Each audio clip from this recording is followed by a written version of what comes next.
Saat makan malam keluarga itu, suasana yang semula hangat dan penuh tawa berubah menjadi mencekam. Aroma rendang dan sate masih melayang di udara. Musik mengalun lembut, namun hatiku tiba-tiba dicekam rasa takut yang tak kupahami. Cucuku, Dinar, mendadak menggenggam lenganku erat-erat. Matanya yang biasanya teduh, kini membelalak penuh kecemasan. Dengan suara parau, ia berkata, "Nenek, kita harus pergi. Sekarang, nenek dalam bahaya." Aku tersentak. Bahaya apa? Namun tatapannya begitu serius hingga tak memberi ruang untuk ragu. "Percaya sama Dinar, Nek. Jangan tanya dulu. Ayo sekarang." Aku menuruti ucapannya meski kepalaku dipenuhi tanda tanya. Dan keputusan itu, tanpa kusadari, menyelamatkan segalanya malam itu. Dinar menarikku keluar restoran. Tubuhnya yang tinggi sedikit membungkuk, mendorongku agar melangkah cepat. Tawa, percakapan hangat, dan denting musik di dalam ruangan terasa semakin jauh, namun bayangan sesuatu yang mengancam terasa semakin dekat. Aku sempat menoleh. Kulihat wajah-wajah kerabat dan teman menatap bingung. Anakku, Maya, bahkan berseru lantang dari meja panjang. "Ibu, mau kemana? Kita belum potong kue." Suaranya terdengar nyaring, namun Dinar tidak menghentikan langkahnya. "Nenek percaya sama Dinar ya, ada yang nggak beres," ujarnya dengan nada penuh ketegangan. Aku mengangguk pelan. Dalam 21 tahun hidupnya, Dinar tidak pernah berbohong padaku. Begitu kami tiba di luar, udara malam Bogor menyambut dingin. Lampu jalan memantul di genangan air hujan sore tadi. Nafasku tersengal, bukan karena lelah, tapi karena cemas yang membuncah. "Dinar, ada apa sebenarnya? Ini kan cuma pesta ulang tahun ayahmu," tanyaku lirih. Wajah kucuku menegang. Ia membuka pintu mobil tuanya, menuntunku masuk. Setelah menutup pintu, ia berkata pelan namun tegas. "3 hari lalu, aku ngutus sengaja dengar mama sama ayah bicara di kamar. Mereka ngomongin plan B kalau nenek nolak bantu soal dana bisnis." Jantungku berdebar keras. Dinar melanjutkan. "Awalnya aku kira cuma masalah uang, tapi ternyata mereka nyiapin sesuatu yang jauh lebih buruk." Aku menatap wajahnya, mencari secercah keraguan. Namun yang kulihat hanyalah kejujuran yang menyakitkan. "Maksudmu apa, Dinar?" tanyaku dengan suara hampir tak terdengar. Cucuku mengeluarkan ponsel, memperlihatkan catatan yang sudah ia tulis. Di layar tertera rencana yang tersusun rapi. 1. Pastikan ibu hadir di pesta ulang tahun dengan alasan permintaan cucu, Dinar. 2. Pastikan ibu meminum anggur yang sudah dicampur obat penenang. 3. Setelah lemah, bawa ke ruang privat di lantai atas restoran. 4. Hadirkan notaris dan 2 saksi netral, lalu lakukan penandatanganan surat kuasa seluruh aset. Tanganku bergetar hebat. Dunia seperti berputar. Jadi mereka mau bikin nenek seolah-olah setuju menyerahkan semuanya. Rumah, tanah, usaha, semua. Suaraku hampir patah. Dinar mengangguk mantap. Kalau nenek pingsan atau bingung, notaris akan menganggapnya sadar. Dokumen pun sah. Aku tersentak. Nafasku tercekak. "Kamu yakin soal minuman itu?" Dina menatapku lurus. Aku lihat langsung, Nek. Waktu nenek ke kamar mandi, Mama nyendokin sesuatu dari botol kecil ke gelas anggur. Katanya cuma vitamin, tapi aku tahu itu bohong. Aku cek botolnya, isinya es promasin, obat penenang hewan. Mual menyeruak di perutku. Dunia yang kubangun dengan penuh perjuangan runtuh dalam sekejap. Semua ini bukan karena orang asing, tapi karena darah dagingku sendiri. "Maya, kenapa? Kenapa mereka tega?" Bisikku hampir pada diriku sendiri. "Karena mereka butuh uang cepat, Nek. Semua bisnis ayah bangkrut. Dan mama gak bisa hidup tanpa kemewahan. Waktu itu nenek menolak bantu kan? Aku hanya mampu mengangguk. Kata-kata terakhir Dinar terasa seperti palu yang menghantam hatiku. Mereka gak mau meminta lagi. Mereka mau mengambil dengan paksa, lewat penipuan. Aku menyandarkan punggungku pada jok mobil, mencoba menahan gemuruh yang tak henti menghantam dada. Malam Bogor tampak kelam dan muram. Langitnya pekat dilapisi awan berat yang seperti menyimpan rahasia luka, siap tumpah menjadi hujan kapan saja. Seolah alam ikut merasakan guncangan batinku. Nenek harus ke rumah sakit sekarang. Tes darah adalah satu-satunya kunci pembuka tabir kebenaran. Bukti itu masih melekat di tubuhku. Dan hanya dengan hasil laboratorium, polisi bisa melangkah lebih jauh. Tanpa itu, segalanya hanya akan menjadi tuduhan tanpa dasar. Aku menarik napas panjang, berusaha mengendalikan tubuh yang mulai gemetar. Mataku tertuju pada Dinar, cucuku yang kini tengah sibuk dengan ponselnya, memesan taksi online dengan gerakan gugup namun cekatan.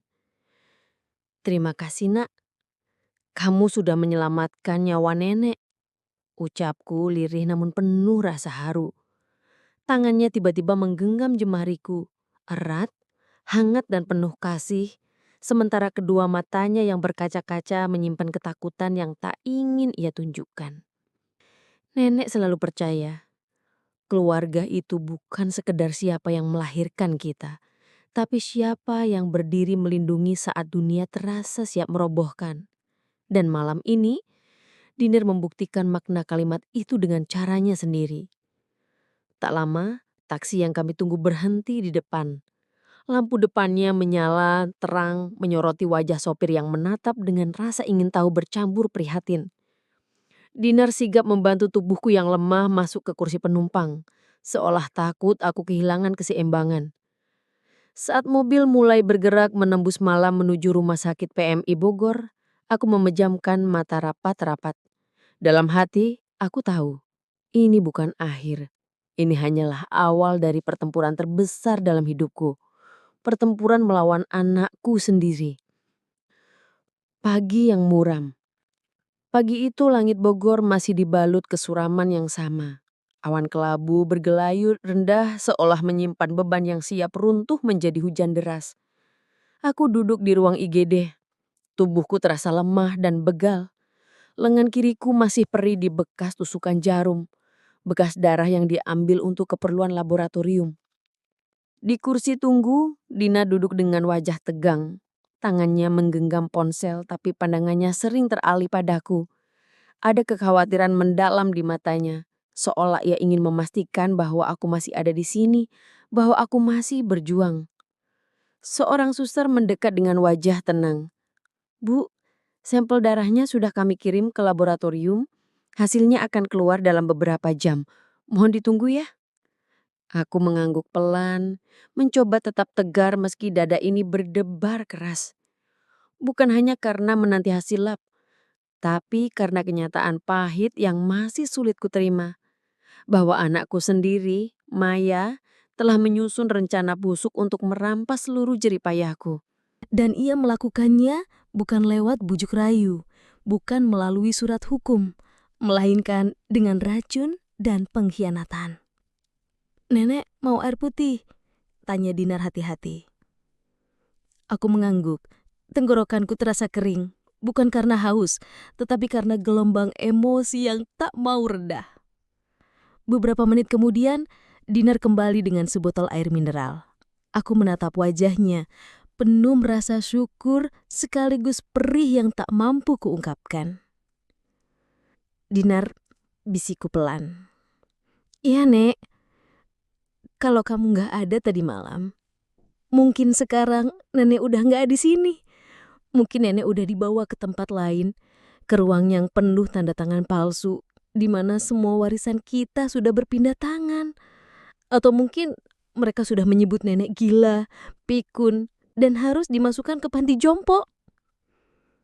Ucapanku lirih, nyaris seperti gumaman. Namun Dinar mendengarnya. Ia langsung duduk di sebelahku, menggenggam tanganku erat, hangat, penuh tekad. Genggaman itu membawaku pada kenangan lama, pada tangan seorang lelaki yang pernah menggenggamku dengan cara serupa. Almarhum Ardi. Aku mendongak, menatap langit-langit rumah sakit, dan wajah Ardi muncul begitu jelas di pelupuk mata. Sosok lelaki sederhana yang bersamaku dulu memulai segalanya dari nol. Kami pernah tinggal di kontrakan sempit Pasar Anyar, memungut kayu bekas renovasi rumah orang hanya untuk diperbaiki dan dijual kembali. Dari situlah usaha kecil kami lahir. Dari sanalah Sahabat Properti Nusantara berdiri, perlahan menjelma menjadi kerajaan properti kecil di Bogor, Depok, hingga Cibinong. Dan kini, seluruh hasil kerja keras itu hendak direngut dengan cara kotor.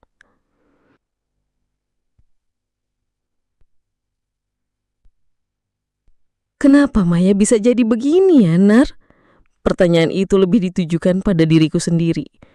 Namun Dinar menjawab pelan. Mungkin dari kecil dia selalu merasa kalah sama nenek. Nenek terlalu hebat, terlalu mandiri, terlalu kuat. Mama gak pernah bisa ngimbangin, jadinya minder. Minder itu lama-lama dia jadi iri, terus berubah jadi bancik. Aku terdiam lama. Kata-katanya mungkin benar, tapi bukankah sebagai anak, ia seharusnya bangga? Bukankah sebagai ibu, aku sudah memberikan semua yang bisa aku beri? Pendidikan terbaik, rumah, bahkan modal usaha saat ia baru menikah. Lalu kenapa pengkhianatan ini harus terjadi? Aku menarik napas panjang sebelum mulai berbicara. Setiap hembusan terasa berat, seolah menyingkap kembali tirai yang selama ini menutupi luka lama. Luka yang tak pernah benar-benar sembuh, hanya terkubur di balik waktu. Hari itu mereka datang. Maya berdiri di samping Bono, ayahmu. Wajahnya begitu dingin, tak memancarkan kehangatan sedikit pun. Namun dari tatapan matanya, aku langsung tahu ada sesuatu yang besar di bawah mereka. Sesuatu yang akan mengubah suasana hari itu menjadi tegang. Sejak langkah pertama memasuki ruang tamu, firasatku mengatakan ini bukan sekadar kunjungan biasa. Dan ketika Maya melempar tas ke meja tanpa sepatah kata, aku langsung paham. Itu tanda kemarahan.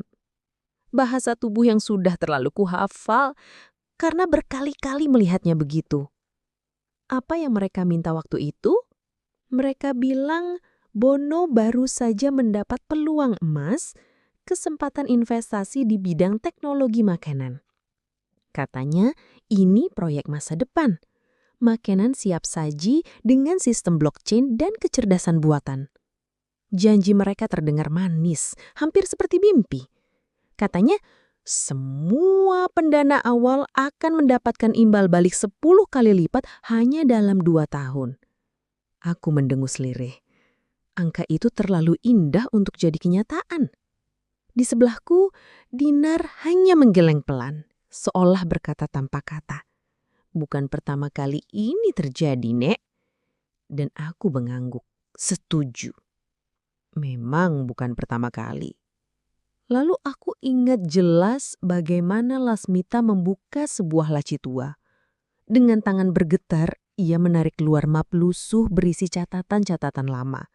Di dalamnya tertulis semua bantuan yang pernah diberikan untuk bisnis Bono sebelumnya.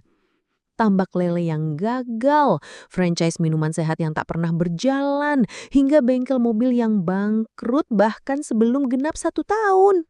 Total semuanya mencapai 135 juta rupiah. 135 juta. Dinar terbelalak, nyaris tak percaya. Lasmita tidak pernah meminta uang itu kembali. Tidak sekalipun. Namun sorot matanya berkata lain. Ia mulai sadar bahwa ini bukan lagi bantuan. Ini sudah menjadi pemanfaatan. Aku menarik napas, namun dadaku terasa sesak. Suasana ruang tunggu rumah sakit kala itu menambah berat perasaanku. Seorang pasien didorong perawat masuk, suara tangis bayi terdengar samar dari arah kiri. Namun, pikiranku tetap kembali ke ruang tamu hari itu. ketika Maya berdiri dengan amarah yang menyala di wajahnya. Dengan suara bergetar, namun tajam, ia menuduh nenek egois. Katanya, Lasmita hanya duduk di atas tumpukan kekayaan sementara anak kandungnya hidup dalam kesusahan. Seketika darahku berdesis panas. Aku menatapnya tajam lalu berkata, "Ini bukan harta yang jatuh dari langit, Maya. Ini hasil kerja keras dari pagi sampai malam. Mencat rumah sendiri, menarik kabel listrik dengan tangan penuh luka, bernegosiasi dengan tukang, calo, bahkan rentenir. Semua ini lahir dari peluh dan air mata Lasmita, bukan dari keberuntungan buta." Namun Maya hanya mengangkat dagu, berkata dengan nada meremehkan, "Zaman sudah berubah, Bu. Sekarang semuanya harus serba cepat. Kalau tidak bisa ikut cepat, ya minggir saja." Aku memejamkan mata. Bukan karena lelah, tapi karena perih yang menghantam hati. "Yang cepat itu biasanya penipuan, Maya," ucapku pelan namun tegas. Di sebelahku, Dinar hanya menunduk. Sorot matanya menyiratkan duka. Ia tahu ucapan itu bukan sekadar kalimat, melainkan peringatan dari seorang nenek yang telah melihat bagaimana uang, ambisi, dan keserakahan bisa merenggut integritas manusia. Dan malam itu mereka mencoba membuktikan sesuatu yang lebih kejam. Bahwa integritas, sesuatu yang Lasmita jaga dengan segenap jiwa, bisa dihancurkan hanya dengan obat penenang dan sebotol anggur. Ketika perawat memanggil namaku, "Ibu Lasmita," aku berdiri perlahan. Tubuhku terasa berat, namun langkahku tegas. Kami berjalan menuju ruang konsultasi dan di sepanjang jalan aku membuat janji dalam hati. Jika benar malam itu mereka memberiku sesuatu, jika darahku menunjukkan bukti adanya zat yang sengaja dimasukkan, maka aku akan memastikan mereka tidak hanya dihentikan, tetapi juga dipertanggungjawabkan. Ruang konsultasi terasa dingin menusuk. Bukan semata karena AC rumah sakit, tetapi karena suasana hatiku yang membeku. Aku duduk tegak menatap meja dokter, mencoba menyembunyikan gelisah yang berputar di dalam dada. Dinar menggenggam tanganku erat seolah menjadi angkar agar aku tidak tenggelam dalam badai perasaan sendiri. Tak lama kemudian, seorang dokter perempuan paruh baya masuk. Jas putihnya rapi, masker medis menutupi sebagian wajah, namun sorot matanya tak bisa menyembunyikan keseriusan. Dengan nada pelan, ia berkata, "Selamat pagi, Ibu Lasmita. Atau bolehkah saya memanggil nenek saja?" Aku mengangguk perlahan. "Silakan, Dok." Dokter membuka map berlogo laboratorium. Ia menarik napas panjang seolah memilih kata-kata dengan hati-hati. Hasil pemeriksaan darah nenek menunjukkan adanya senyawa aseppromazin dalam kadar yang cukup tinggi. Aku hanya mengangguk. Tidak terkejut, seolah sudah menduga jawabannya sejak awal. Di sebelahku Dinar menegang, namun tetap diam. "Itu obat penenang hewan kan, Dok?" Tanyaku lirih namun pasti. Dokter sedikit terkejut mendengar ketenamanku, lalu mengangguk. "Benar, biasanya digunakan untuk menenangkan hewan besar sebelum prosedur medis. Pada manusia, efeknya bisa menyebabkan kantuk berat, disorientasi, penurunan tekanan darah, bahkan kehilangan kesadaran atau koma bila dosisnya besar." Aku menelan ludah, merasakan tenggorokanku menggaring. Bisakah obat ini membuat seseorang terlihat sadar, mampu berbicara seperti biasa, tetapi sebenarnya tidak sepenuhnya memahami apa yang sedang terjadi? "Bisa," jawab dokter mantap. "Apalagi jika dicampur dengan alkohol. Kombinasi itu bisa membuat seseorang tampak tenang, namun tidak memiliki kendali penuh atas dirinya. Dalam kondisi seperti itu, semua keputusan yang diambil tidak sah, baik secara medis maupun hukum." Dalam dadaku, kemarahan bersemi. Bukan kemarahan yang membara, melainkan bara kecil yang menyala tanpa henti. "Dokter," kataku tegas, "saya ingin semua hasil ini dicetak lengkap, legal. Saya akan menyerahkannya kepada pihak kepolisian." "Tentu, Nenek, kami sudah menyiapkannya," jawab dokter sambil mendorong map ke arahku. "Dan satu lagi, kami juga sudah menuliskan laporan medis resmi untuk keperluan hukum. Jika diperlukan sebagai bukti di pengadilan, kami siap memberikan kesaksian." Aku meraih map itu. Jemariku bergetar, namun bukan karena takut, melainkan karena tekadku kini sekuat baja. Ini bukan lagi tentang uang. Ini tentang harga diri. Tentang seorang nenek yang menolak menjadi korban. Aku menatap map itu begitu lama. Seakan-akan lembaran tipis di dalamnya menyimpan seluruh rahasia hidupku.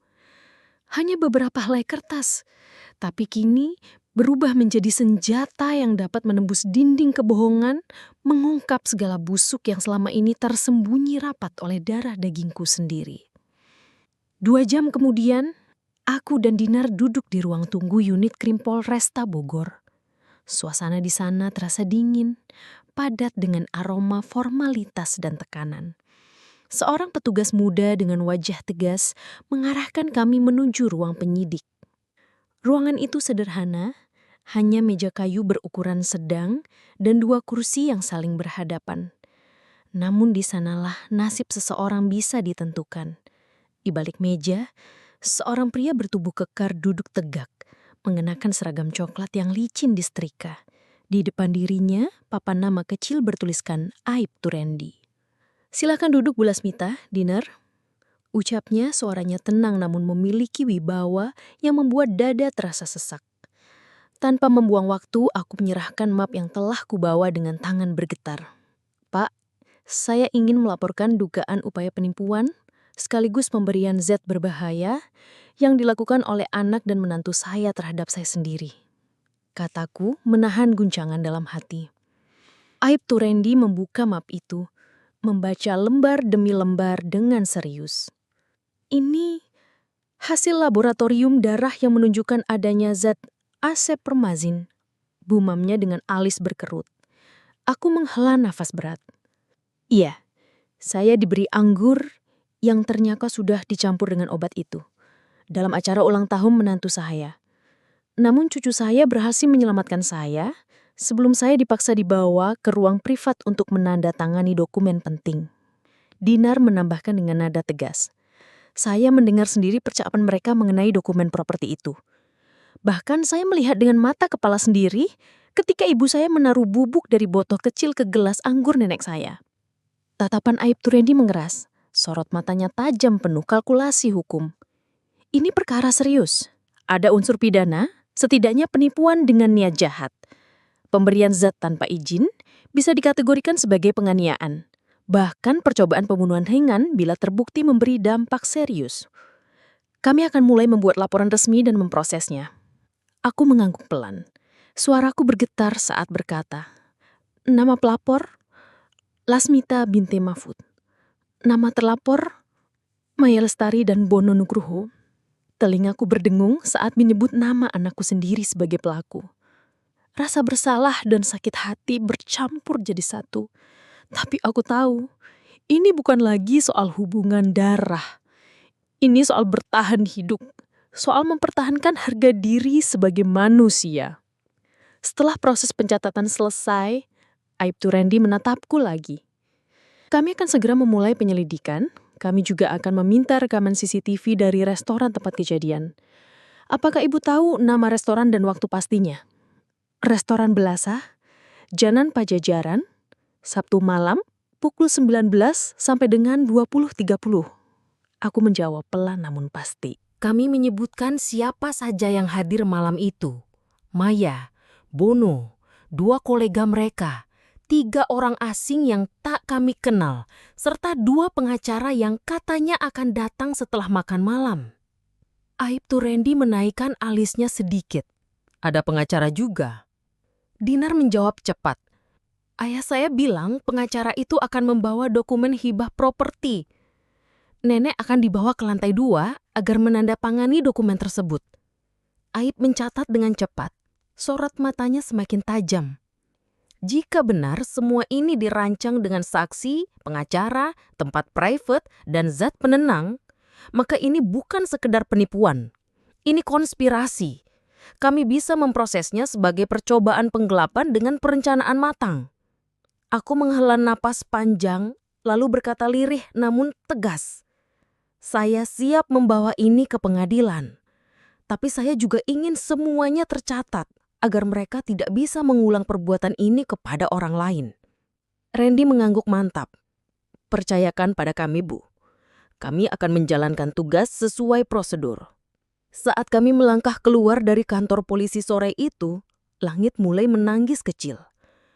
Embun masih bergelayut di kaca jendela ruang kerjaku ketika aku duduk di kursi tua warisan almarhum suamiku. Di atas meja 3 map besar terbuka. Satu berisi salinan akte properti, satu lagi laporan keuangan bisnis, dan yang terakhir berkas terbaru dari rumah sakit dan kantor polisi. Lebih dari 40 tahun aku membangun usaha properti ini. Dari nol. Dimulai dari satu rumah kontrakan yang direnovasi dengan tangan sendiri hingga berkembang menjadi puluhan rumah sewa. Sekarang lebih dari 300 unit tersebar di Bogor, Depok, dan Cibinong. Semua dibangun dari keringat, bukan warisan. Dari tawar-menawar bahan bangunan di pasar saat fajar menyingsing, hingga larut malam menyortir berkas penyewa bermasalah. Dan kini, semua itu hampir hilang. Hanya karena keserakahan anak kandungku sendiri. Telepon rumahku tiba-tiba berdering. Suara itu menusuk keheningan, membuat jantungku berdegup sedikit lebih cepat. Dengan tangan yang sedikit bergetar, aku mengangkat gagangnya perlahan. Halo, Bu Lasmita? Perkenalkan, saya Maria Santoso, pengacara dari kantor hukum Prasetya Aurekan. Saya mendapatkan nomor Ibu dari rekomendasi Pak Harun. Beliau mengatakan bahwa Ibu sedang menghadapi kasus keluarga yang cukup serius. Aku mengenal baik Pak Harun, seorang rekan lama di dunia properti, seorang pengusaha tangguh yang juga pernah melalui masa sulit saat digugat oleh kerabatnya sendiri. Terima kasih Mbak Maria, sudah menghubungi saya, ucapku pelan namun penuh harap. Apakah saya boleh datang ke rumah Ibu hari ini? Saya sudah membaca ringkasan awal kasusnya dan menurut saya ini perlu ditangani dengan cepat, terutama jika aset yang terancam bernilai besar. Aku terdiam sejenak lalu mengangguk, meski ia tak bisa melihatnya. Baiklah, datanglah hari ini. 2 jam kemudian, Maria sudah duduk di ruang tamu rumahku. Wanita berusia sekitar 40 tahun itu tampak begitu rapi. Rambutnya dikuncir sederhana, namun bersih dan tertata. Pakaian formalnya menunjukkan profesionalitas, tapi tetap ada kelembutan dalam setiap gerak-geriknya. Matanya tajam, penuh analisa, namun tutur katanya begitu tenang dan meyakinkan. Saya sudah membaca laporan medis dan berita acara dari Polresta. Dari bukti-bukti awal dan pernyataan cucu Ibu, kasus ini berpotensi menjadi perkara yang serius. Tapi kita butuh lebih dari sekedar bukti penganiayaan ringan untuk memperkuatnya. Apa maksudmu? Tanyaku. Suara bergetar menahan resah. Kita harus membuktikan bahwa ada motif ekonomi di balik semua ini. Bahwa mereka tidak sekedar ingin menyakiti Ibu secara fisik atau emosional, tetapi berniat merebut aset-aset Ibu. Kita harus bongkar rekam jejak bisnis mereka, dokumen properti yang mungkin sudah mereka salin, dan pola perilaku mereka dari waktu ke waktu. Semua harus dibuka dengan detail. Aku menarik nafas dalam-dalam, merasakan beratnya kenyataan itu. Baik, jawabku lirih. Selama 3 jam penuh, aku menceritakan segalanya. Bagaimana Maya sejak muda dikenal impulsif dalam urusan keuangan. Bagaimana Bono selalu meluncurkan rencana besar, tapi hampir semuanya berakhir menjadi kegagalan. Aku menunjukkan catatan-catatan investasi yang pernah mereka jalankan dengan dana dariku. Kafe organik yang tak pernah bertahan lama. Waralaba jus detox yang hanya jadi wacana. hingga proyek ekspor durian ke Jepang yang mereka janjikan akan meledak di pasar internasional. Semuanya hanya mimpi yang tak pernah menjadi kenyataan. Semua dibiayai olehku dan semuanya gagal. Maria mencatat setiap detail dengan penuh ketelitian. Wajahnya tidak berubah, tapi aku tahu ia memahami luka di balik ceritaku. Ini jelas menunjukkan pola yang konsisten, Bu. Mereka memanfaatkan hubungan darah untuk memanipulasi ibu. Ini bukan hanya pengkhianatan, Bu Lasmita. Ini adalah bentuk eksploitasi finansial terhadap lansia. Kata eksploitasi itu menampar hatiku keras-keras. Aku ingin menyangkal, tapi aku tahu Maria benar. Kita harus segera bertindak. Langkah pertama adalah mencabut segala bentuk kuasa hukum yang masih mungkin berada di tangan mereka. Aku mengangguk pelan. Maya memang pernah memegang kuasa medis saat almarhum suami saya sakit dulu. Tapi sejak saat itu, saya belum mengubahnya. Kita akan ubah itu, Bu Lasmita. Kedua, kita harus mengamankan semua aset, memisahkan rekening pribadi dari bisnis, mengganti akses keuangan, dan memberitahu seluruh notaris agar tidak menerima instruksi dari siapapun kecuali dari ibu langsung. Aku segera bangkit, mengambil map besar berisi daftar seluruh properti yang kumiliki. Rumah kontrakan, ruko, apartemen, kafling, semua tercatat rapi atas namaku.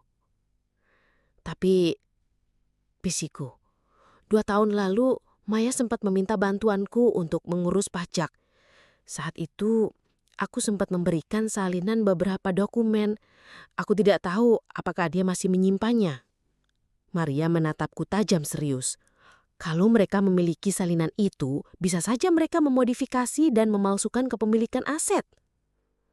Kita harus bertindak lebih cepat lagi. Berarti kita harus melapor balik, tanyaku. Bukan hanya melapor, Bu. Kita juga perlu investigator swasta. Kita harus mengungkap jaringan mereka. Siapa saja yang ikut membantu, dari orang yang membeli obat, pengacara yang mengurus dokumen, hingga siapapun yang ikut berperan. Jika ini benar-benar dirancang sejak lama, pasti ada jejaknya. Aku menatap Maria dalam-dalam, lalu berkata dengan suara mantap. Lakukan semua yang perlu dilakukan, Mbak Maria. Aku tidak akan membiarkan anak dan menantuku mempermalukan aku di penghujung hidupku. Maria terdiam sejenak, lalu berkata lirih. Bu Lasmita, yang ibu lakukan bukan hanya mempertahankan harta. Ibu sedang membuka jalan bagi banyak perempuan lain seusia ibu agar mereka tidak dipermainkan oleh keluarganya sendiri. Untuk pertama kalinya, sejak malam itu, aku tersenyum. Senyum kecil tapi penuh tekad. Sore itu setelah Maria pulang, aku duduk di ruang kerja. Mataku menatap sebuah peta besar yang tergantung di dinding. Peta yang menandai semua properti yang pernah aku beli, kelola, dan sewakan. Setiap titik merah di peta itu adalah simbol dari keringat, waktu, dan keputusan yang kuambil sendiri. Bukan hadiah, bukan warisan. Semuanya hasil perjuanganku sendiri. Tak lama, Dinar masuk membawa 2 cangkir teh. Nenek mau istirahat dulu, tanyanya lembut. Nenek mau kamu bantu satu hal, Din. Apa itu, Nek? Mulai malam ini, kita buat catatan lengkap. Nama-nama orang yang pernah bekerja sama dengan Maya dan Bono. Investor yang pernah mereka dekati. Orang-orang yang mungkin pernah mereka rugikan. Kita susun semuanya. Kita bongkar topeng mereka satu persatu. Dinar tampak bingung sejenak lalu bertanya, "Kenapa, Nek?" Aku menarik nafas panjang dan berkata dengan suara berat. Karena kita tidak hanya ingin membela diri. Kita ingin dunia tahu bahwa anakku sendiri dan suaminya bukan hanya gagal menjadi keluarga, tapi juga gagal menjadi manusia. Malam itu untuk pertama kalinya dalam hidupku, aku mengetik nama anakku sendiri dalam daftar tersangka. Sudah lewat tengah malam ketika aku masih duduk di depan komputer tuaku. Layarnya redup, lampu ruang kerja temaram, tapi pikiranku menyala terang. Terang oleh amarah yang terkendali, terang oleh tekad yang tak mungkin digoyahkan. Di sampingku, Dinar sibuk menyusun berkas digital. Ratusan nama, catatan transfer, tanggal proyek, bahkan tangkapan layar dari akun media sosial Maya dan Bono. Next, katanya sambil menunjukkan layar. Ini nama yang sering muncul di proyek-proyek Gaga Papa dan Mamah. Namanya Haris. Dia pernah jadi konsultan bisnis waktu proyek kafe organik di Cibubur. Juga saat proyek ekspor durian itu. Aku mengangguk pelan. Cari tahu siapa dia sebenarnya. Bisa saja dia juga bagian dari rencana busuk ini. Dinar mengetik di laptopnya dengan kecepatan luar biasa. Jarinya menari di atas keyboard tanpa ragu, sementara matanya nyaris tak berkedip. Anak ini memang luar biasa.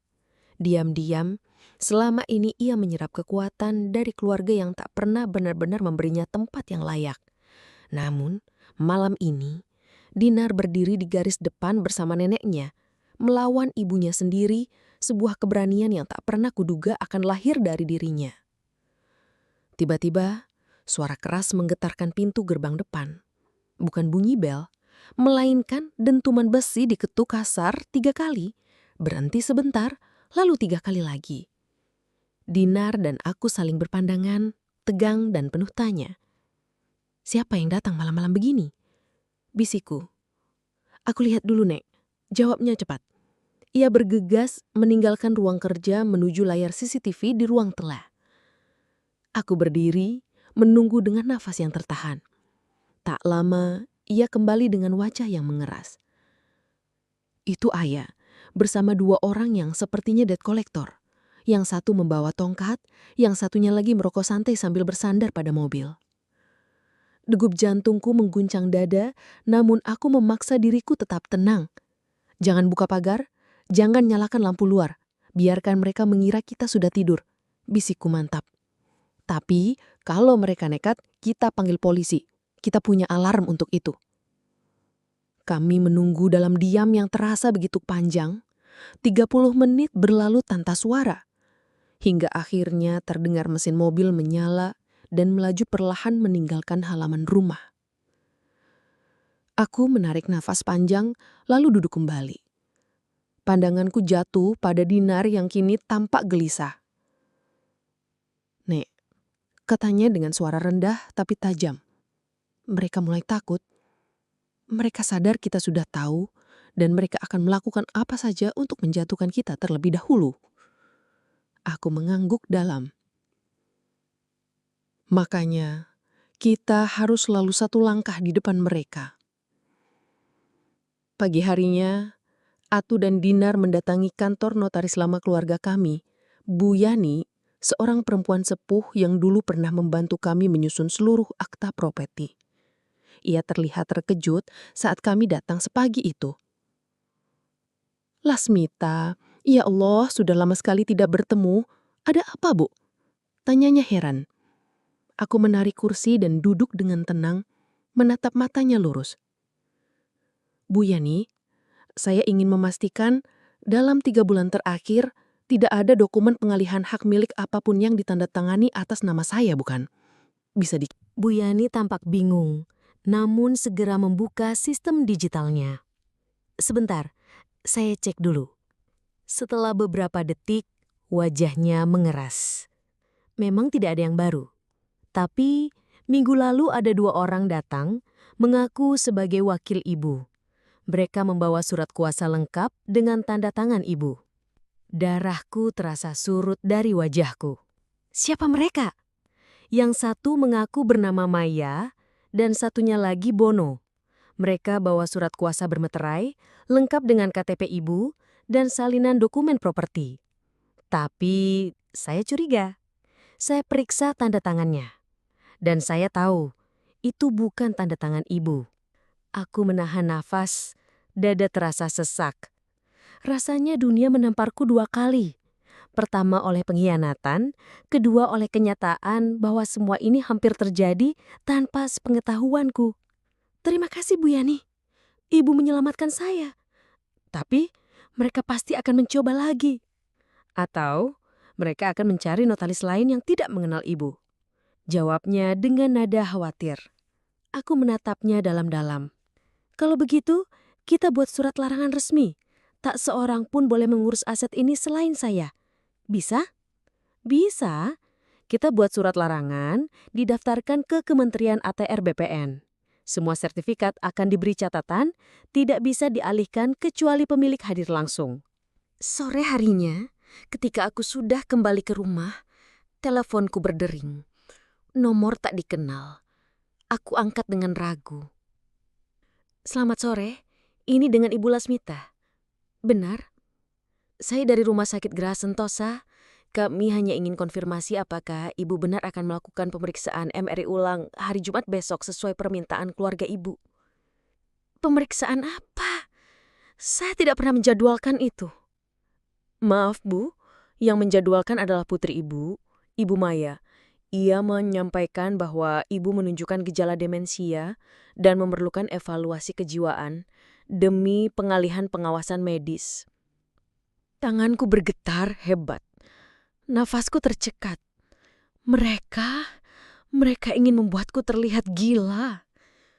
Batalkan semua jadwal itu. Saya akan datang langsung dan menjelaskan. Bisikku tajam.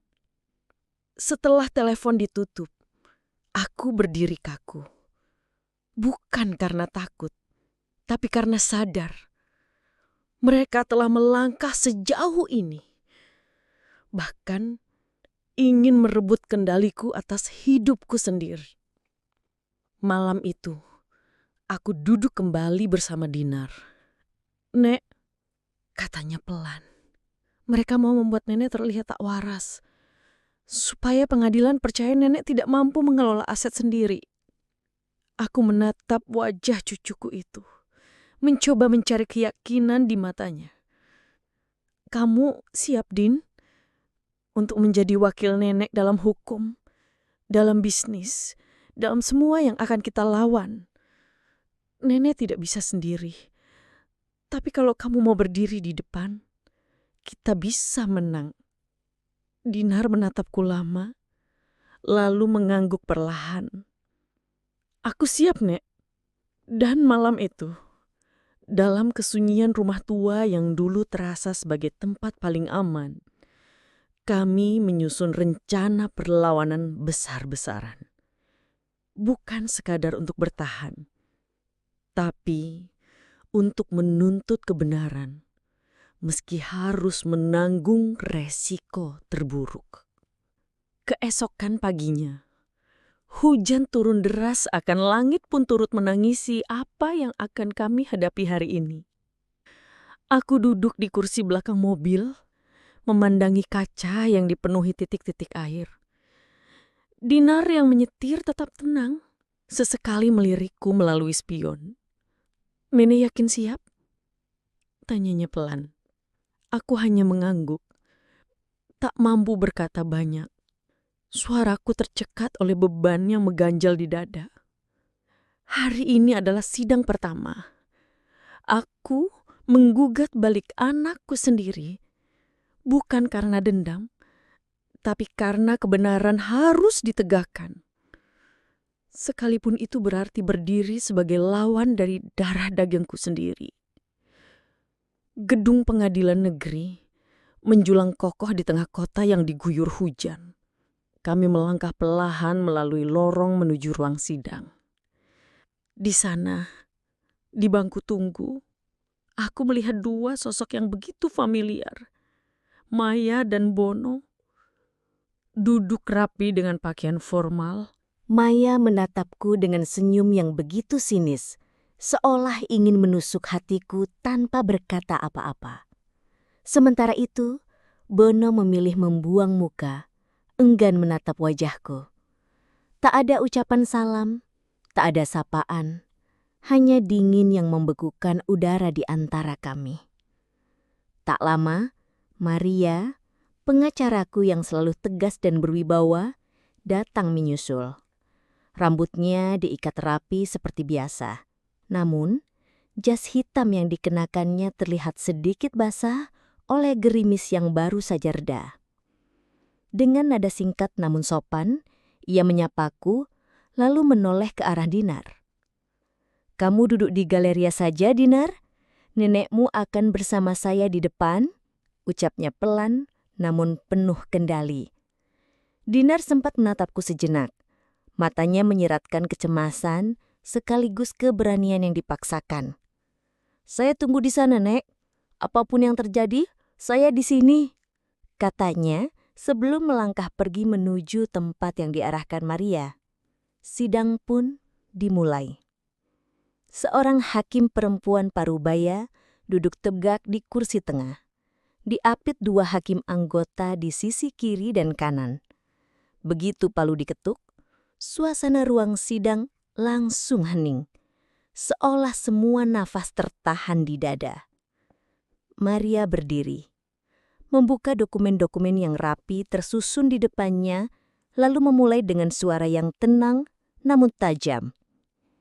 "Yang mulia, kami hadir di sini untuk mewakili Ibu Lasmita sebagai penggugat balik terhadap putri kandungnya Maya Lestari dan menantunya Bono Santoso.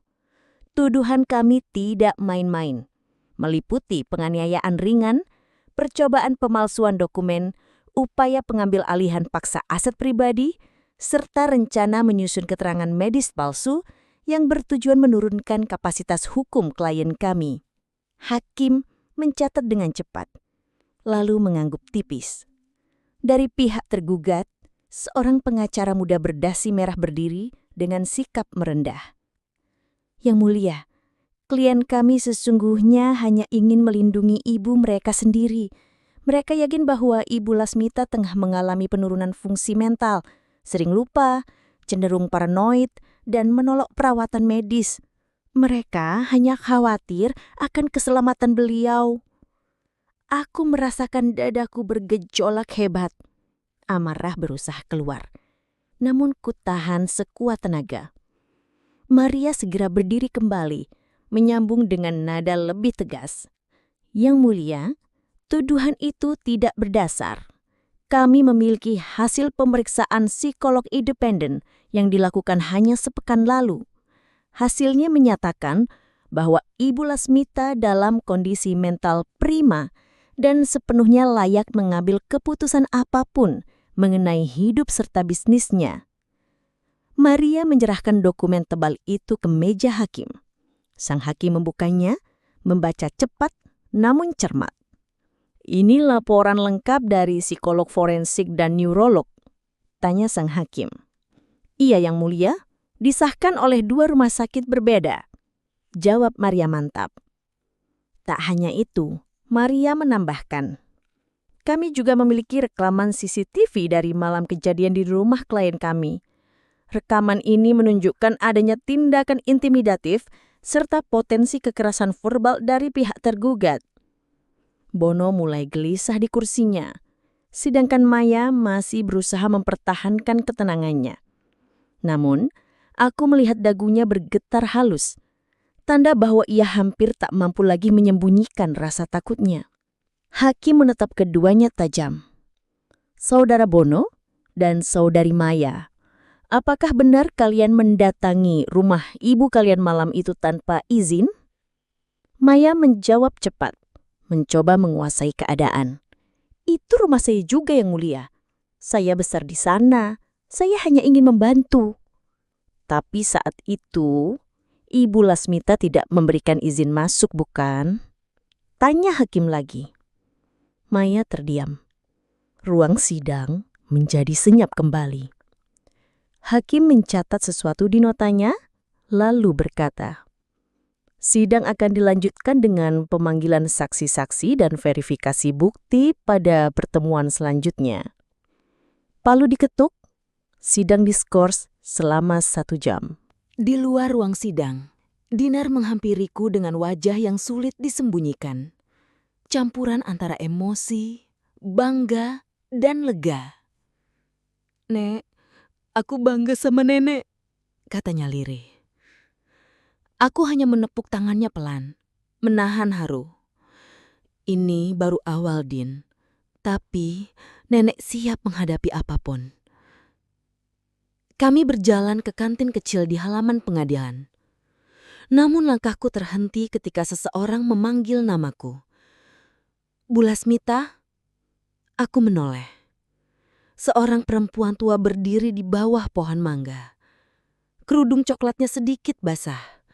Tongkat di tangannya bergetar. Wajahnya asing, tapi matanya penuh air yang siap jatuh. Maaf, saya nggak kenal, ucapku hati-hati. Perempuan itu mengangguk pelan. Saya Ibu Purwanti, tetangga lama Ibu waktu di Pondok Kelapa. Saya dulu juga dibohongi anak saya sendiri. Rumah saya dijual tanpa izin, tapi saya nggak sekuat Ibu. Saya diam, saya kalah. Tanganku gemetar saat meraih tangannya. Nafasku terasa berat. Ibu nggak sendiri. Kita sudah terlalu lama diam. Tapi sekarang waktunya berubah. Perempuan itu menangis terseduh. Aku memeluknya sebentar sebelum kembali masuk. Dan di saat aku duduk lagi di ruang sidang, aku sadar. Ini bukan hanya perkara warisan, uang, atau keluarga. Ini adalah tentang para orang tua yang sering diremehkan, dibungkam, dan disingkirkan. Tapi tidak hari ini, tidak di hadapan mata hukum. Malam telah lewat saat kami tiba di rumah. Hujan sore meninggalkan hawa dingin yang merambat hingga tulang. Aku duduk di kursi kayu tua di teras, menatap pohon mangga di pojok halaman yang bergoyang diterpa angin malam. Dinar keluar membawa 2 cangkir teh jahe hangat. Ia meletakkan satu di depanku, lalu duduk di sebelahku. Nek, aku sudah kirim semua bukti CCTV ke pengacara Maria. Katanya, kemungkinan besar hakim akan mengesahkan itu sebagai bukti resmi minggu depan. Aku mengangguk pelan. Bagus, tapi kita belum aman, Din. Mereka belum selesai. Dinar menatapku tajam. Mereka bisa apa lagi, Nek? Sekarang semua orang tahu siapa mereka. Aku tersenyum pahit. Orang seperti mereka tidak berhenti karena malu. Mereka hanya berhenti kalau sudah kalah total. Hari itu sebuah surat datang. Bukan lewat pos, melainkan diselipkan begitu saja di pagar depan rumah. Isinya singkat namun dingin. Kami tahu kalian sedang mencari, tapi tidak semua kebenaran akan membuatmu bahagia. Kadang lebih baik tidak tahu. Dinar membacanya keras-keras, matanya berkobar. Ancaman, Nek. Ini jelas peringatan. Aku melipat surat itu perlahan. Kalau mereka sudah mulai kirim peringatan seperti ini, berarti kita semakin dekat dengan pusatnya. Hari itu kami mendatangi kantor lama perusahaan keluarga, PT Bumi Inti Sejahtera. Bangunannya kusam, kaca depannya berdebu, papan namanya hampir copot. Tapi di balik pintu kayu yang berderit, tersimpan masa lalu yang belum selesai. Aku dulu sering main ke sini waktu kecil, bisik Dinar lirih. Kami membuka laci-laci lama, berkas-berkas tua, laporan keuangan yang pudar, nota-nota kosong. Semuanya seolah membisu, menyimpan rahasia yang menua bersama waktu. Namun, Dinar menemukan sesuatu. Nek, ini catatan transfer dari rekening perusahaan ke rekening pribadi seseorang. Nama ini sering muncul, Haris Nugraha. Aku meraih dokumen itu, mataku menyipit. Ini yang dulu kamu bilang konsultan, waktu papa buka usaha durian? Iya, Nek. Tapi aku cari profilnya online, nggak ada. Sosial media kosong, jejaknya bersih banget, terlalu bersih. Aku menatap cucuku begitu dalam, seolah ingin menembus pikirannya. Orang seperti itu tidak pernah berjalan sendirian. Dia pasti bagian dari jejaring yang jauh lebih besar. Sebuah jaring laba-laba yang merentang di balik layar. Kita harus cari tahu siapa yang berdiri di belakangnya. Siapa yang menarik benang-benang ini. Beberapa hari kemudian, Maria mempertemukan kami dengan seorang penyelidik swasta bernama Pak Arman. Tubuhnya kurus, wajahnya datar namun menyimpan kewaspadaan yang tajam. Ia membawa sebuah map tebal lalu duduk di ruang tamu rumah kami dengan sikap seperti seorang dokter yang hendak menyampaikan vonis penting kepada pasiennya. Saya sudah selidiki Haris Nugraha. Nama itu bukan nama aslinya. Dia pernah terdaftar dengan 2 identitas lain. Salah satunya bahkan terhubung ke sebuah yayasan fiktif yang pernah menerima dana CSR dari PT Bumi Inti Sejahtera, tahun di mana Maya menjabat sebagai direktur sementara. Aku membeku. Dunia seakan berhenti sesaat. Jadi, Maya sudah sejak dulu memanfaatkan perusahaan keluarga ini untuk mencuci uang. Pak Arman mengangguk pelan, tatapannya tajam. Dan tidak hanya itu, kami juga menemukan bahwa Haris pernah menjadi rekan bisnis Bono Santoso dalam proyek properti ilegal di Bogor. Proyek itu gagal total dan menyebabkan kerugian miliaran rupiah. Dinar mengatupkan rahangnya begitu kuat hingga uratnya tampak menonjol. Berarti semuanya saling terhubung. Haris, Bono, dan Mama, mereka semua sudah bekerja sama sejak awal. Mereka gunakan perusahaan keluarga ini sebagai kendaraan kejahatan mereka. Aku mengangguk pelan, menambahkan, bukan hanya kendaraan, tapi juga medan perang yang tak kasat mata. Pak Arman lalu membuka lembar terakhir dari mapnya. Dan ini yang paling penting. Katanya, suaranya makin rendah, seolah membawa kabar paling pahit. 2 minggu sebelum gugatan terhadap Bu Lasmita didaftarkan, Bono dan Haris sempat menemui seorang dokter spesialis jiwa di Bandung. Mereka diduga mencoba memesan evaluasi kondisi mental untuk ibu, tanpa sepengetahuan beliau. Dinar langsung berdiri dari kursinya, nafasnya memburu. Mereka mau bangun skenario biar nenek kelihatan gila, supaya semua aset bisa dialihkan dengan mudah. Aku menarik nafas dalam-dalam. Dadaku terasa sesak. Kuku-kuku hampir menembus telapak tangan. Ini sudah lebih dari sekedar sengketa keluarga. Gumamku lirih. Ini kejahatan yang terorganisir. Malam itu, aku menulis surat. Bukan untuk hakim, bukan untuk pengacara. Surat itu untuk diriku sendiri.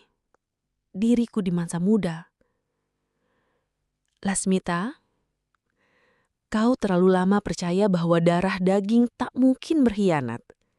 Kau kira kesabaran mampu menyembuhkan luka yang paling dalam. Tapi ternyata, kadang luka itu justru datang dari tangan yang pernah kau suapi sendiri. Dan itu tak apa. Karena kau bukan lemah, kau hanya terlalu baik.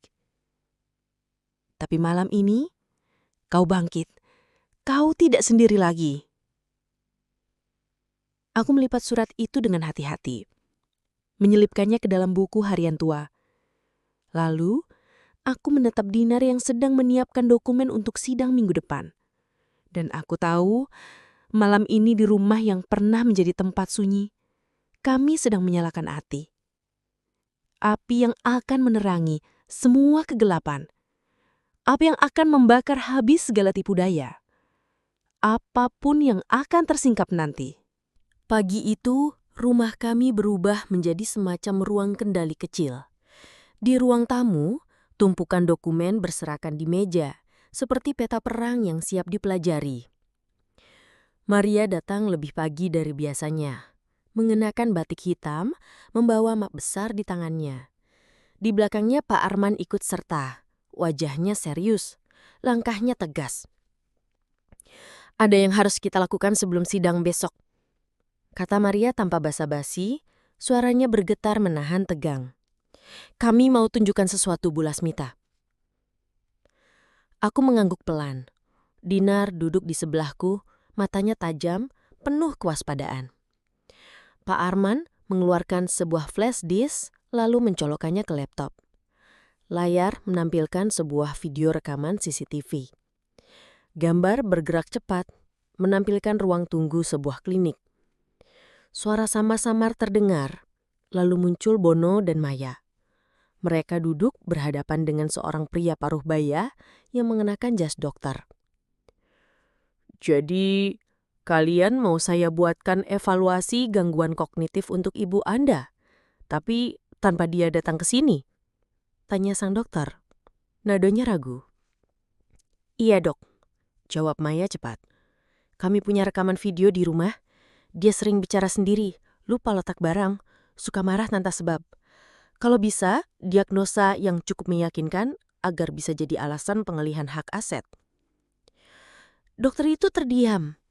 Wajahnya tampak bimbang. Itu pelanggaran kode etik, Bu. Bunu menyela. Nadanya datar namun mengandung tekanan. Kita bisa bantu dokter dalam banyak hal. Yayasan kita butuh konsultan medis tahun depan. Nilainya tidak kecil. Video terhenti. Maria menutup laptop perlahan. Dokter itu akhirnya melapor. Tapi sebelumnya merekam pembicaraan itu sebagai jaga-jaga. Sekarang dia bersedia bersaksi di persidangan. Aku menunduk.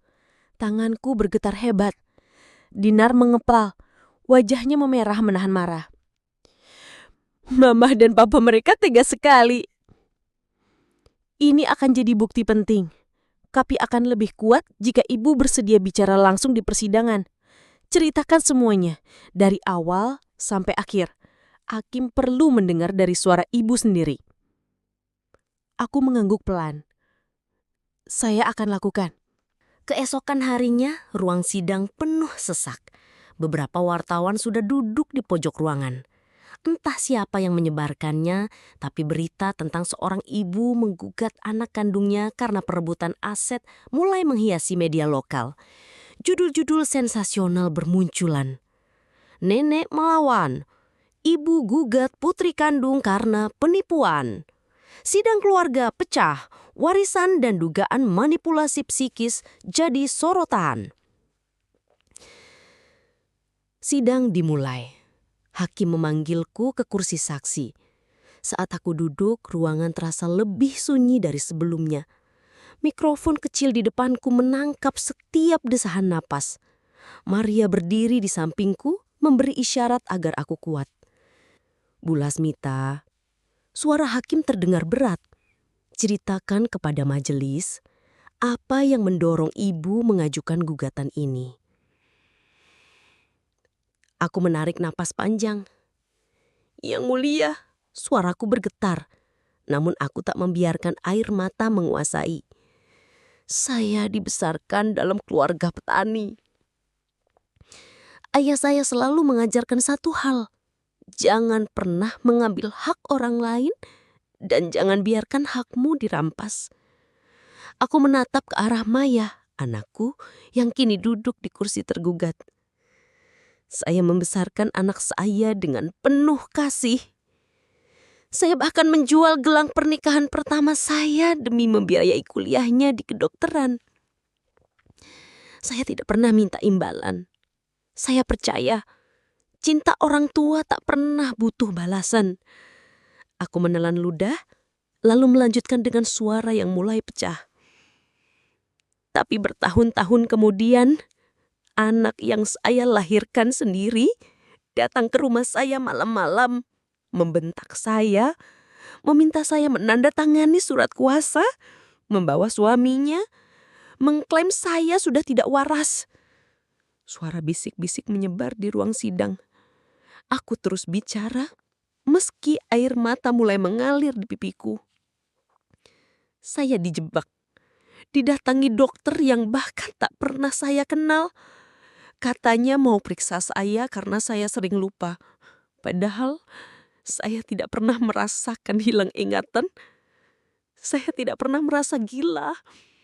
Aku menggugat bukan karena kebencian, melainkan karena aku tak sanggup membiarkan kebenaran dikubur hidup-hidup oleh tangan orang yang justru paling aku cintai. Jika hari ini aku memilih diam, besok akan ada ibu lain yang dipaksa menyerahkan rumahnya. Bukan dengan kerelaan, melainkan dengan keterpaksaan. Tanpa suara, tanpa perlindungan sedikit pun. Hakim menundukkan kepala, mencatat setiap kata. Maria menoleh padaku dan mengangguk pelan, seolah mengirimkan kekuatan. Lalu, hakim mengajukan pertanyaan dengan suara berat namun penuh wibawa. Apakah benar ibu memiliki hasil pemeriksaan medis yang menunjukkan bahwa kondisi mental ibu sehat? Maria segera menyerahkan map berisi dokumen tebal, lalu berkata dengan nada tegas, "Benar yang mulia, Ada 2 rumah sakit berbeda yang telah melakukan tes neurokognitif dan pemeriksaan psikologis lengkap. Semuanya menyatakan bahwa Ibu Lasmita berada dalam kondisi sehat, sadar penuh, dan sepenuhnya mampu secara hukum untuk membuat keputusan sendiri. Hakim menundukkan kepala. Baiklah, kami akan meninjau bukti tambahan ini, ucapnya mantap. Sidang ditutup dengan ketukan palu yang menggema. Namun gema itu tak langsung meredahkan badai di dadaku. Di luar ruang sidang. Begitu melangkah keluar dari gedung pengadilan, seorang wartawan muda berlari menghampiri dengan napas tersengal. Ibu Lasmita, kami dari media. Apakah Ibu bersedia diwawancara? Cerita Ibu begitu menginspirasi banyak orang, katanya penuh antusias. Aku berhenti, menoleh sebentar pada Dinar yang berdiri di sampingku, lalu kembali menatap wartawan itu. Aku hanya ingin satu hal. Aku katakan lirih, namun penuh getaran. Jangan pernah ada lagi orang tua yang dipaksa memilih antara keluarga dan harga dirinya sendiri. Tanpa menunggu jawaban, aku melangkah pergi dengan kepala tegak, dan untuk pertama kalinya sejak badai ini datang, beban di dadaku terasa sedikit lebih ringan. Meski begitu, aku tahu gelombang besar berikutnya belum tentu bisa kuhindari. Langit sore itu menggelantung muram. Awan kelabu menggantung berat, seolah menahan hujan yang tinggal menunggu waktu untuk jatuh. Di dalam rumah, suasana tak kalah suram. Sejak sidang terakhir, telepon rumah tak berhenti berdering. Tetangga, wartawan, hingga orang-orang yang mengaku mengenalku di masa lalu, semua ingin tahu kisahku. Keesokan harinya, ruang sidang penuh sesak. Beberapa wartawan sudah duduk di pojok ruangan. Entah siapa yang menyebarkannya, tapi berita tentang seorang ibu menggugat anak kandungnya karena perebutan aset mulai menghiasi media lokal. Judul-judul sensasional bermunculan. Nenek melawan. Ibu gugat putri kandung karena penipuan. Sidang keluarga pecah. Warisan dan dugaan manipulasi psikis jadi sorotan. Sidang dimulai, hakim memanggilku ke kursi saksi. Saat aku duduk, ruangan terasa lebih sunyi dari sebelumnya. Mikrofon kecil di depanku menangkap setiap desahan napas. Maria berdiri di sampingku, memberi isyarat agar aku kuat. Bu Lasmita, suara hakim terdengar berat. Ceritakan kepada majelis apa yang mendorong ibu mengajukan gugatan ini. Aku menarik napas panjang. Yang mulia, suaraku bergetar. Namun aku tak membiarkan air mata menguasai. Saya dibesarkan dalam keluarga petani. Ayah saya selalu mengajarkan satu hal. Jangan pernah mengambil hak orang lain dan jangan biarkan hakmu dirampas. Aku menatap ke arah Maya, anakku, yang kini duduk di kursi tergugat. Saya membesarkan anak saya dengan penuh kasih. Saya bahkan menjual gelang pernikahan pertama saya demi membiayai kuliahnya di kedokteran. Saya tidak pernah minta imbalan. Saya percaya cinta orang tua tak pernah butuh balasan. Aku menelan ludah lalu melanjutkan dengan suara yang mulai pecah. Tapi bertahun-tahun kemudian, anak yang saya lahirkan sendiri datang ke rumah saya malam-malam, membentak saya, meminta saya menandatangani surat kuasa, membawa suaminya, mengklaim saya sudah tidak waras. Suara bisik-bisik menyebar di ruang sidang. Aku terus bicara, meski air mata mulai mengalir di pipiku. Saya dijebak, didatangi dokter yang bahkan tak pernah saya kenal. Katanya mau periksa saya karena saya sering lupa. Padahal saya tidak pernah merasa hilang ingatan. Saya tidak pernah merasa gila. Maria menatapku dengan sorot mata yang dalam. Bu, jika Ibu siap, kita bisa membawa kasus ini bukan hanya ke sidang warisan, tapi juga ke jalur pidana. Ada penipuan, pemalsuan dokumen, pencucian uang. Tapi resikonya berat. Maya bisa masuk penjara. Bono juga. Aku terdiam lama. Nafasku tercekak. Luka sebagai seorang ibu terasa semakin menganga. Namun pada akhirnya aku sadar, cinta tanpa keadilan hanya akan memperpanjang luka yang sama. Lakukan, kataku lirih namun tegas. Aku sudah terlalu lama diam. Keesokan harinya, Maria mengajukan laporan resmi ke kepolisian. Tak butuh waktu lama, berita itu meledak di media nasional. Ibu bongkar skandal penipuan putri kandung dan menantu. Terbongkar jaringan cuci uang melalui Yayasan Amal. Begitu headline yang memenuhi layar televisi. Dinar segera mematikan TV. Nenek gak perlu lihat ini semua. Fokus aja buat persiapan sidang terakhir minggu depan. Ucapnya mencoba menenangkanku. Aku hanya tersenyum kecil, getir bercampur lega. Dulu, yang kuinginkan hanya satu, agar anak-anakku hidup lebih baik dariku. Tapi ternyata lebih baik tak selalu berarti lebih benar.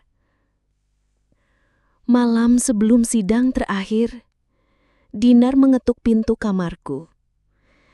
Ia membawa sebuah kotak kecil dari kayu jati. Kusam dimakan usia. Tanganku bergetar saat membuka kotak itu.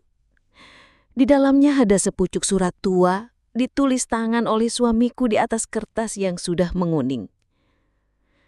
Jika suatu hari kamu merasa kehilangan arah, ingatlah, rumah bukan soal tembok atau tanah, tapi soal hati yang jujur dan tegak berdiri. Jangan pernah takut memilih yang benar, meski harus sendirian. Air mataku jatuh tanpa bisa ditahan. Aku menggenggam surat itu erat-erat, seolah merasakan kembali hangatnya tangan suamiku yang telah lama pergi. Terima kasih ya, aku gak akan mundur. Malam itu, untuk pertama kalinya sejak semua ini dimulai, aku tidur dengan tenang. Meski badai belum benar-benar reda, aku tahu esok pagi akan datang membawa secerah cahaya baru. Pagi itu, sinar matahari perlahan menembus kaca jendela ruang sidang, membawa hawa hangat yang terasa menusuk hati. Tidak seperti sidang sebelumnya, kali ini aku datang jauh lebih awal. Tubuhku terbalut kebaya biru tua yang begitu anggun, dipadukan dengan selendang tenun yang selama ini hanya kupakai di pertemuan RT. Namun, hari ini bukan sekadar kain yang melekat di tubuhku. Aku ingin dunia melihat bahwa aku bukan hanya seorang nenek renta yang mudah diremehkan. Aku adalah perempuan yang memahami haknya, dan lebih dari itu, tahu bagaimana mempertahankannya dengan sepenuh jiwa. Perlahan, ruang sidang mulai dipenuhi orang. Maya dan Bono sudah duduk di kursi tergugat. Wajah mereka tampak kaku, seperti topeng yang memaksa menyembunyikan rasa takut. Maya menundukkan kepala dalam-dalam seolah tak berani menatap ke arahku. Sedangkan Bono berusaha keras mempertahankan ekspresi datar yang selama ini menjadi tamengnya. Namun, gerakan tangannya yang terus-menerus memutar cincin kawinnya tak mampu berbohong. Kegelisahan tengah merayap di dalam dirinya. Ketika majelis hakim memasuki ruangan, semua yang hadir berdiri, lalu duduk kembali dengan napas tertahan.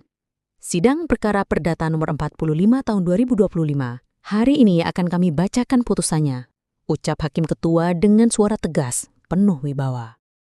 Tanganku menggenggam tangan Dinar begitu erat, seakan mencari pegangan di tengah badai yang tak terlihat. Selama berbulan-bulan kami telah melewati jalan panjang yang melelahkan, memeriksa seluruh bukti, meneliti setiap surat kuasa yang disajikan untuk pengalihan aset, hingga memeriksa rekam medis yang menyatakan kondisi kesehatanku. Tak hanya itu, kesaksian dokter dan sejumlah pihak yang terlibat pun menjadi saksi bisu perjuangan ini. Hakim membuka map besar, berisi salinan putusan. Suaranya terdengar lantang namun menusuk hati ketika ia berkata, majelis berpendapat bahwa surat kuasa tersebut diperoleh dengan cara yang tidak sah. Penggugat dinyatakan dalam keadaan sadar, sehat secara mental, dan tidak ada alasan medis yang membenarkan pengalihan aset atas dasar ketidakmampuan. Jantungku berdegup begitu kencang, seperti hendak pecah. Dengan ini kami menyatakan bahwa pengalihan aset kepada tergugat batal demi hukum. Rumah dan tanah kembali menjadi milik penggugat sepenuhnya. Air mataku mengalir deras, bukan semata-mata karena harta atau rumahku yang kembali, tetapi karena untuk pertama kalinya dalam hidupku, suaraku, suara seorang nenek yang selama ini dianggap remeh, akhirnya diakui. Beberapa hari setelah putusan dibacakan, berita itu menyebar kemana-mana. Penyidik kepolisian mulai memanggil Bono dan Maya untuk pemeriksaan lanjutan. Media memberitakan dengan nada simpati, menulis bahwa seorang nenek berhasil memperjuangkan keadilan hingga menang di persidangan. Bukan sekedar perkara warisan, tapi harga diri dan kebenaran yang dipertaruhkan. Bahkan dugaan korupsi dalam yayasan keluarga mulai diusut secara resmi. Namun, aku tidak merayakan kemenangan ini. Tidak ada pesta, tidak ada sorak-sorai. Hanya ada sore yang hening ketika aku duduk di teras rumah yang akhirnya kembali menjadi milikku. Di pangkuanku setengah cangkir teh hangat dan sepotong pisang goreng yang Dinar bawakan dengan senyum penuh kasih. "Nenek capek?" tanya Dinar lirih. Aku tersenyum samar. "Capek, tapi tenang." Ia menatapku dalam-dalam. "Kalau nanti sidang pitananya mulai dimulai, nenek mau hadir." Aku menggeleng pelan. "Tidak perlu. Biarkan hukum berjalan dengan caranya sendiri. Tugas nenek sudah selesai sampai di sini." Dinar masih mengatapku, seolah ingin memastikan. Yakin. Aku mengalihkan pandanganku pada pohon mangga di halaman depan. Pohon itu saksi bisu banyak kenangan. Dahulu, saat Maya masih kecil, ia sering duduk di bawah pohon itu menggambar sambil menikmati permen kesukaannya. Aku masih bisa membayangkan wajah kecilnya yang dulu penuh tawa dan polos. Kini, wajah yang sama telah berubah menjadi seorang perempuan yang tersesat oleh langkahnya sendiri. "Maya tetap anak nenek," bisiku lirih. Tapi bukan berarti nenek harus membenarkan semua yang ia lakukan. Dinar mengangguk telan, memahami luka yang tak bisa sepenuhnya terucap. Ia lalu berdiri dan melangkah masuk ke dalam rumah, meninggalkan aku sendiri di teras. Hanya ditemani secangkir teh hangat, semilir angin sore yang menyentuh kulit, dan keheningan rumah yang kembali padaku. Rumah ini mungkin tak semewah Villa Bono atau tak sebersih apartemen Maya. Namun disinilah aku melahirkan anak-anakku. Disinilah aku pernah tertawa bahagia, menangis kehilangan, dan kini belajar melepaskan. Hidup tidak selalu memberi akhir yang sempurna, tapi selalu memberi kesempatan untuk memperbaiki arah.